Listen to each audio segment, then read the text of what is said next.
शांति। आज 30 अक्टूबर 2024 को आप सभी भाई बहनों को धनतेरस की बहुत बहुत हार्दिक शुभकामना।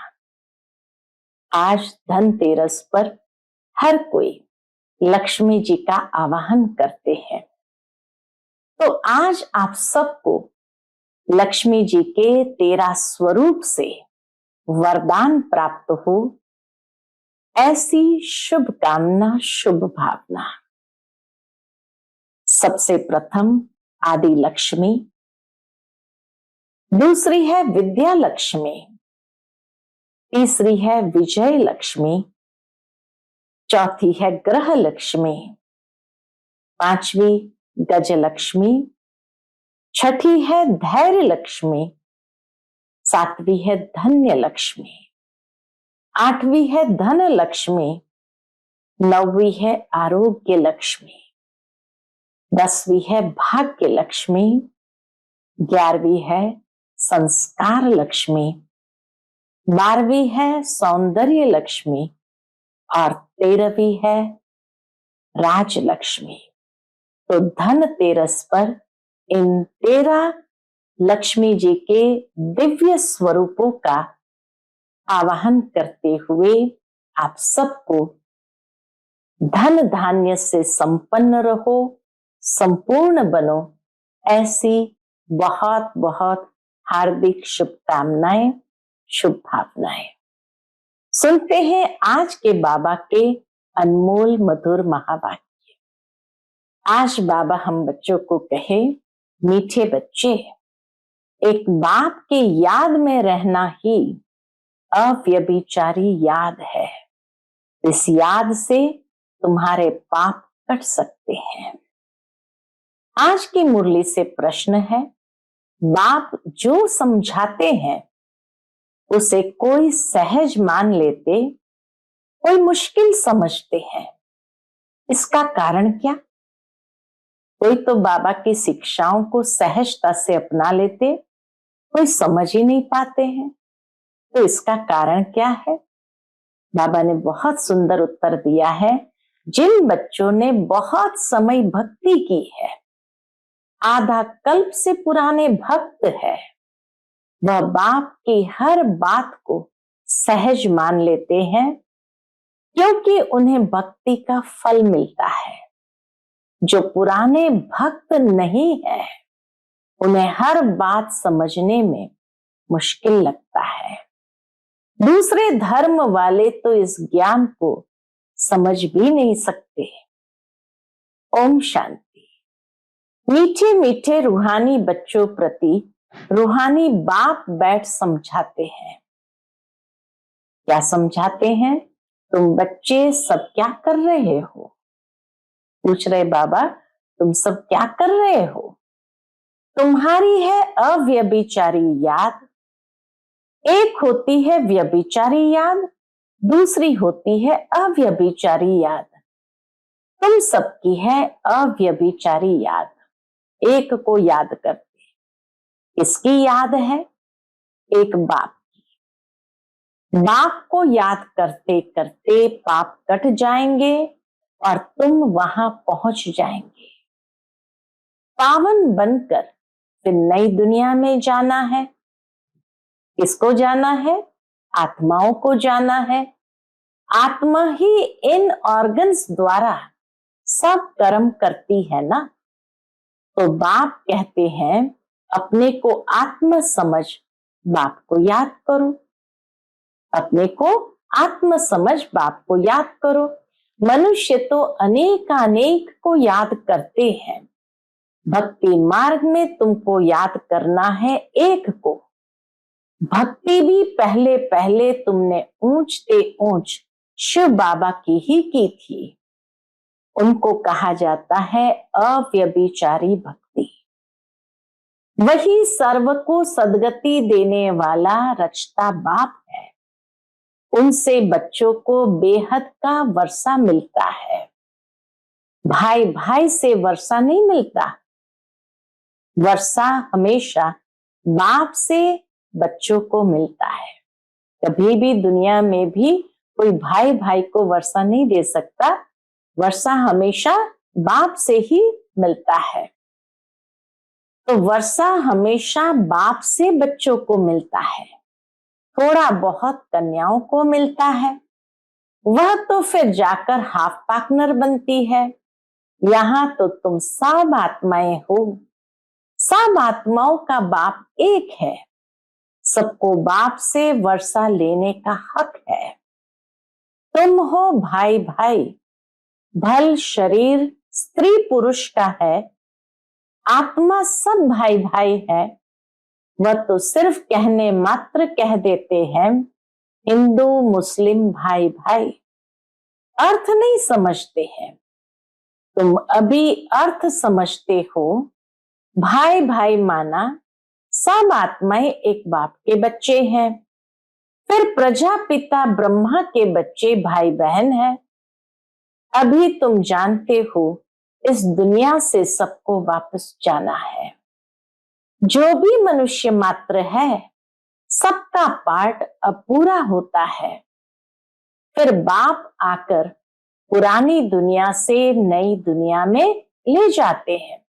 अभी सबका पार्ट पूरा हो रहा है तो नेचुरल है बाबा सबको इस पुरानी दुनिया से कहाँ ले जाएंगे, घर ले जाएंगे, फिर नई दुनिया में ले जाते हैं, पार ले जाते हैं। गाते भी है ना, खेवैया पार लगाओ, गाते हैं ना, खेवैया नैया मेरी पार लगाओ, अर्थात सुखधाम में ले चलो। ये पुरानी दुनिया बदलकर फिर नई दुनिया जरूर बननी है। मूल वतन से लेकर सारी दुनिया का नक्शा तुम्हारी बुद्धि में है। हम आत्माएं सब स्वीट होम, कौन सा परम धाम, तो हम आत्माएं सब स्वीट धाम शांति धाम की निवासी है। यह तो बुद्धि में याद है ना, पूछते बाबा, ये तो बुद्धि में याद है ना। हम जब सतयुगी नई दुनिया में है तो बाकी और सभी आत्माएं कहाँ है, शांति धाम में रहती है। आत्मा तो कभी विनाश नहीं होती, आत्मा में अविनाशी पार्ट भरा हुआ है, वह कभी भी विनाश नहीं हो सकता। समझो ये इंजीनियर है, फिर 5000 वर्ष बाद हूबहू ऐसा ही इंजीनियर बनेगा, यही नाम रूप देश काल रहेगा। ये सब बातें बाप ही आकर समझाते हैं। यह अनादि अविनाशी ड्रामा है। इस ड्रामा की आयु 5000 वर्ष है, सेकंड भी कम जास्ती नहीं हो सकता। यह अनादि बना बनाया ड्रामा है, सबको पाठ मिला हुआ है। देही अभिमानी हो, साक्षी हो, खेल को देखना है। बाप को तो देह है नहीं, बाबा कहे बाप को तो देह है नहीं, वह नॉलेजफुल बीज रूप है। बाकी आत्माएं जो ऊपर निराकारी दुनिया में रहती है वह फिर आती है नंबरवार पार्ट बजाने। पहले पहले नंबर शुरू होता है देवताओं का। सबसे पहले पार्ट बजाने कौन आते, देवताएं आते हैं। पहले नंबर की ही डिनाइस्टी के चित्र है, फिर चंद्रवंशी डिनाइस्टी के भी चित्र है।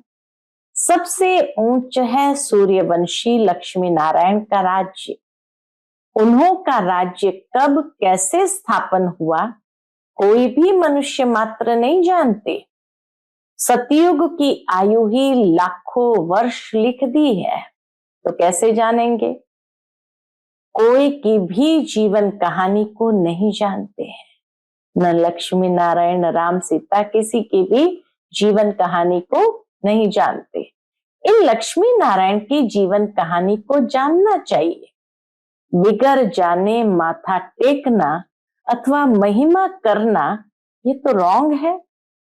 बाप बैठ मुख्य मुख्य जो है उनकी जीवन कहानी सुनाते हैं। अभी तुम जानते हो कैसे इन्हों की राजधानी चलती है। सतयुग में श्री कृष्ण था ना, अभी वह कृष्णपुरी फिर स्थापन हो रही है।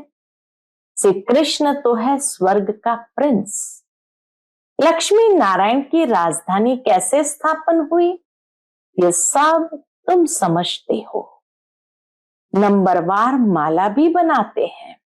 बाबा कहे नंबरवार माला भी बनाते हैं, फलाने फलाने माला के दाने बनेंगे, परंतु चलते चलते क्या होता है, फिर हार भी खा लेते हैं, माया हरा देती है। जब तक सेना में है कहेंगे ये कमांडर है, ये फलाना है, फिर मर पड़ते हैं। यहां मरना अर्थात अवस्था कम होना, अवस्था ही सारी खत्म हो जाती है। माया से हारना है, खत्म हो जाते हैं। आश्चर्यवत सुनंती कथंती भागंती हो जाते हैं। फिर बाबा क्या कहते, अहो मम माया आरकती देवंती हो जाते हैं। मर जीवा बनते हैं, बाप का बनते हैं, फिर राम राज्य से रावण राज्य में चले जाते हैं। फिर से उस दुनिया में चले जाते हैं। इस पर ही फिर युद्ध दिखलाई है कौरव और पांडवों की, फिर असुरों और देवताओं की भी युद्ध दिखाई है। एक युद्ध दिखाओ ना, कौरव पांडव की है या असुर देवताओं की है। दो क्यों, बाप समझाते हैं यहाँ की ही बात है। लड़ाई तो हिंसा हो जाती है, यह तो है ही अहिंसा परमो देवी देवता धर्म। तुम अभी डबल अहिंसक बनते हो, तुम्हारी है ही योग बल की बात। हथियारों आदि से तुम कोई को कुछ करते नहीं। वह ताकत तो क्रिश्चियन में भी बहुत है, लड़ाई से जीतने की ताकत तो क्रिश्चियनों में भी बहुत है। रशिया और अमेरिका दो भाई है, इन दोनों की ही कंपटीशन बॉम्ब्स आदि बनाने की। दोनों एक दो से ताकत वाले हैं। इतनी ताकत है, अगर दोनों आपस में मिल जाए तो सारे वर्ल्ड पर राज्य कर सकते हैं। परंतु क्या बाबा कहे, लॉ नहीं है जो बाहुबल से कोई विश्व पर राज्य पा सके। कहानी भी दिखाते हैं। क्या कहानी दिखाते हैं, दो बिल्ले आपस में लड़े, मक्खन बीच में तीसरा खा गया। ये सब बातें अब बाप समझाते हैं। यह थोड़ी कुछ जानता था, ब्रह्मा बाबा थोड़ी कुछ जानता था। यह चित्र आदि भी बाप ने ही दिव्य दृष्टि से बनवाए हैं और अब समझा रहे हैं। वह आपस में लड़ते हैं, सारे विश्व की बादशाही तुम ले लेते हो। वह दोनों है बहुत पावरफुल, जहां तहां आपस में लड़ा देते हैं, फिर मदद देते रहते हैं। पहले तो लड़ाएंगे, फिर मदद भी देते हैं। क्यों? बाबा कहे क्योंकि उन्हों का भी व्यापार है जबरदस्त। सो जब दो बिल्ले आपस में लड़े तब तो बारूद आदि काम में आए। जहां तहां दो को लड़ा देते हैं, दो देश कर देते हैं और फिर लड़ा देते हैं। यह हिंदुस्तान पाकिस्तान पहले अलग था क्या? दोनों इकट्ठे थे। यह सब ड्रामा में नूंद है। अभी तुम पुरुषार्थ कर रहे हो इस बात का, योग बल से विश्व का मालिक बने। बाहुबल से नहीं, योग बल से विश्व का मालिक बने। वह आपस में लड़ते हैं, मक्खन बीच में तुम खा लेते हो। मक्खन अर्थात किसको मक्खन कहा? विश्व की बादशाही तुमको मिलती है और बहुत ही सिंपल रीति मिलती है। बाप कहते हैं मीठे मीठे बच्चों, पवित्र जरूर बनना है। पवित्र बन पवित्र दुनिया में चलना है। उनको कहा जाता है वाइसलेस वर्ल्ड। उस दुनिया को कहा जाता है वाइसलेस वर्ल्ड, संपूर्ण निर्विकारी दुनिया। हर एक चीज सतो प्रधान, सतो रजो तमो में जरूर आती है। बाप समझाते हैं तुम्हारे में ये बुद्धि नहीं थी, क्योंकि शास्त्रों में लाखों वर्ष कह दिया है भक्ति है ही अज्ञान अंधियारा। यह भी पहले तुमको पता थोड़ी था, अब समझते हो। वह तो कह देते हैं कलयुग अभी 40,000 वर्ष चलेगा। अच्छा, 40,000 वर्ष पूरा हो फिर क्या होगा, इसको भी ये पता नहीं है। इसलिए कहा जाता है अज्ञान नींद में सोए हुए हैं। भक्ति है अज्ञान, ज्ञान देने वाला तो एक ही बाप ज्ञान का सागर है। तुम हो ज्ञान नदियां। बाप आकर तुम बच्चों को अर्थात आत्माओं को पढ़ाते हैं। वह बाप भी है, टीचर भी है, सतगुरु भी है। और कोई भी ऐसे नहीं कहेंगे ये हमारा बाप टीचर गुरु है। यह तो है बेहद की बात। बेहद का बाप टीचर सतगुरु है। खुद बैठ समझाते हैं मैं तुम्हारा सुप्रीम बाप हूं। तुम सब हमारे बच्चे हो। तुम भी कहते हो बाबा आप वही हो। बाप भी कहते हैं, क्या कहते हैं, तुम कल्प कल्प मिलते हो, तुम भी वही हो। तो वह है परमात्मा सुप्रीम। वह आकर बच्चों को सब बातें समझाते हैं। कलयुग की आयु 40,000 वर्ष और कहना बिल्कुल गपोड़ा है। और 40,000 वर्ष बताना बाबा के बिल्कुल गपोड़ा है। 5,000 वर्ष में सब आ जाता है। बाप जो समझाते हैं तुम मानते हो, समझते हो। ऐसे नहीं कि तुम नहीं मानते। अगर नहीं मानते तो यहां नहीं आते, मानते तभी तो आते हैं। इस धर्म के नहीं है तो फिर मानते नहीं है। बाप ने समझाया है सारा मदार भक्ति पर है। जिन्होंने बहुत भक्ति की है तो भक्ति का फल भी उन्हों को मिलना चाहिए। उन्हों को ही बाप से बेहद का वर्षा मिलता है। तुम जानते हो हम 100 देवता, बाबा कहे तुम जानते हो हम 100 देवता विश्व के मालिक बनते हैं।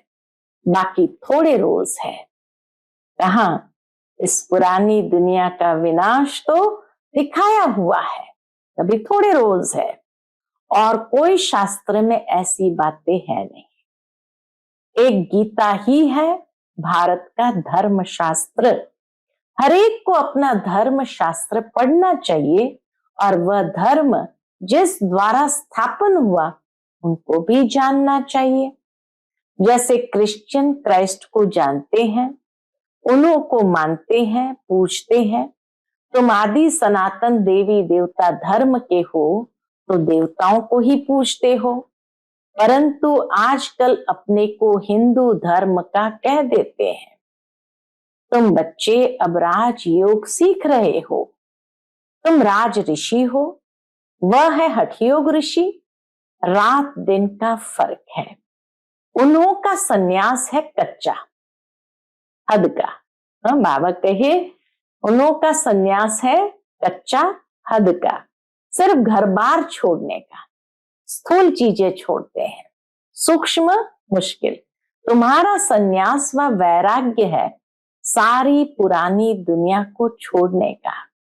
पहले पहले अपने घर स्वीट होम में जाकर फिर नई दुनिया सतयुग में आएंगे। ब्रह्मा द्वारा आदि सनातन देवी देवता धर्म की स्थापना होती है। अब तो ये पतित पुरानी दुनिया है। ये समझने की बातें हैं। बाप द्वारा पढ़ते हैं, यह तो जरूर रियल है ना। इसमें निश्चय न होने की तो बात ही नहीं है। बाबा के निश्चय न होने की तो बात ही नहीं। ये नॉलेज बाप ही पढ़ाते हैं। वह बाप टीचर भी है, सच्चा सतगुरु भी है, साथ ले जाने वाला। वो गुरु लोग तो आधा पर छोड़कर चले जाते हैं। एक गुरु गया तो दूसरा गुरु करेंगे, उनके चेले को गद्दी पर बिठाएंगे। यहां तो है बाप और बच्चों की बात। वह फिर है गुरु और चेले के वर्षे का हक। वर्षा तो बाप का ही चाहिए ना। शिव बाबा आते ही है भारत में, शिवरात्रि और श्री कृष्ण की रात्रि मनाते हैं ना। शिव की जन्म पत्री तो है नहीं, सुनाए कैसे? उनकी तिथि तारीख तो होती नहीं। श्री कृष्ण जो पहला नंबर वाला है उनकी दिखाते हैं। बाबा कहे श्री कृष्ण जो पहला नंबर वाला है उनकी दिखाते हैं तिथि तारीख आदि। दीपावली मनाना तो दुनिया के मनुष्य का काम है, तुम बच्चों के लिए थोड़ी दीपावली है। हमारा नया वर्ष नई दुनिया सतयुग को कहा जाता है। अभी तुम नई दुनिया के लिए पढ़ रहे हो। अभी तुम हो पुरुषोत्तम संगम युग पर। उन कुंभ के मेलों में कितने ढेर मनुष्य जाते हैं। वह होता है पानी की नदियों पर मेला। वह है पानी की नदियों पर मेला। इतने ढेर मेले लगते हैं, उन्हों के भी अंदर बहुत पंचायत होती है।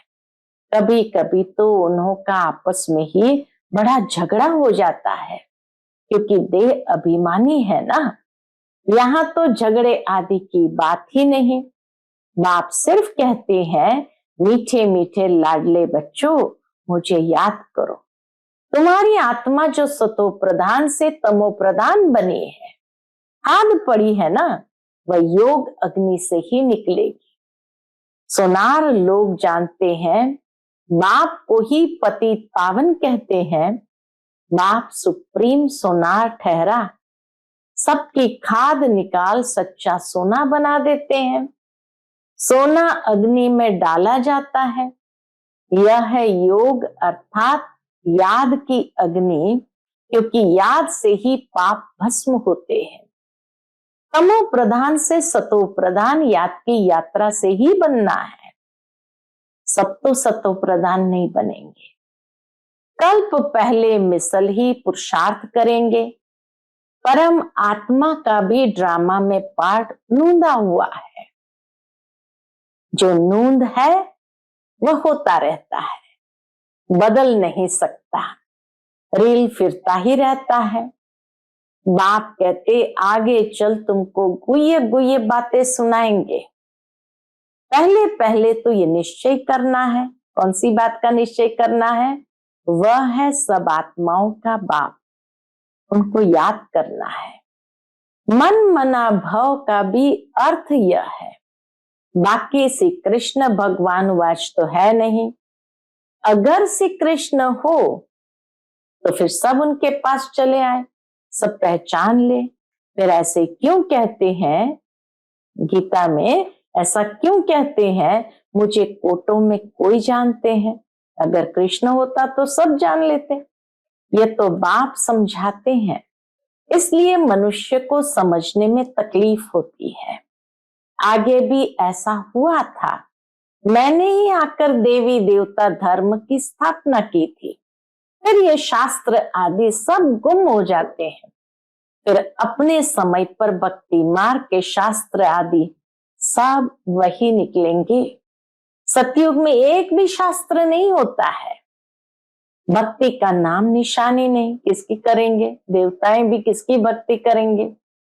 अभी तो भक्ति का राज्य है। सबसे बड़े ते बड़े हैं श्री श्री 108 जगत गुरु कहलाने वाले। आजकल तो 1008 भी कह देते हैं।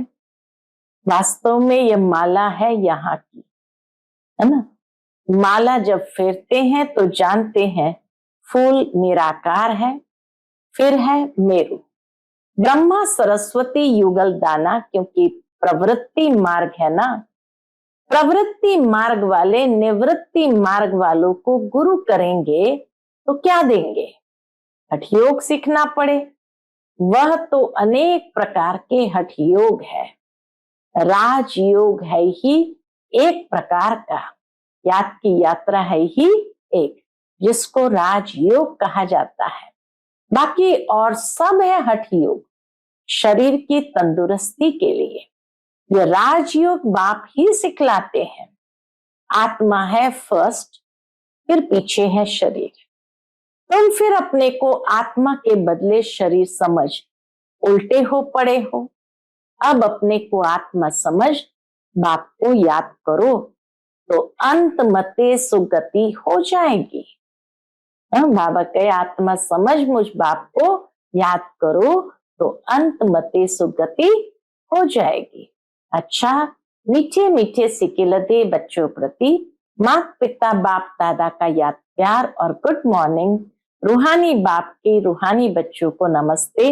हम सब रूहानी बच्चों की रूहानी माता पिता बाप दादा को याद प्यार, गुड मॉर्निंग और नमस्ते नमस्ते। शुक्रिया बाबा, शुक्रिया। आज की मुरली से धारणा के लिए मुख्य सार है। पहली पॉइंट, इस अनादि अविनाशी बने बनाए ड्रामा में हर एक के पार्ट को देही अभिमानी बन साक्षी होकर देखना है। अपने स्वीट होम और स्वीट राजधानी को याद करना है। इस पुरानी दुनिया को बुद्धि से भूल जाना है। दूसरी पॉइंट है, माया से हारना नहीं है। याद की अग्नि से पापों का नाश कर आत्मा को पावन बनाने का पुरुषार्थ करना है। आज का बाप दादा का मधुर वरदान हम बच्चों के प्रति है, दीप माला पर यथार्थ विधि से अपने दैवी पद का आवाहन करने वाले पूज्य आत्मा भव। दीप माला पर यथार्थ विधि से अपने दैवी पद का आवाहन करने वाले पूज्य आत्मा भव। दीप माला पर पहले लोग विधि पूर्वक दीपक जगाते थे। दीपक बुझे नहीं ये ध्यान रखते थे, व्रत डालते थे, विधि पूर्वक आवाहन के अभ्यास में रहते थे। अभी तो दीपक के बजाय बल्ब जगा देते हैं, दीप माला नहीं मनाते हैं। अब तो मनोरंजन हो गया है। आवाहन की विधि अथवा साधना समाप्त हो गई है। स्नेह समाप्त हो सिर्फ स्वार्थ रह गया है। इसलिए यथार्थ दाता रूपधारी लक्ष्मी किसी के पास आती नहीं।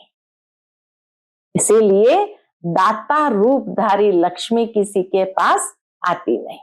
लेकिन आप सभी यथार्थ विधि से अपने दैवी पद का आवाहन करते हो, इसलिए स्वयं पूज्य देवी देवता बन जाते हो। आज का स्लोगन है, सदा बेहद की वृत्ति, दृष्टि और स्थिति हो, तब विश्व कल्याण का कार्य संपन्न होगा। सदा बेहद की वृत्ति, दृष्टि और स्थिति हो, तब विश्व कल्याण का कार्य संपन्न होगा। ओम शांति।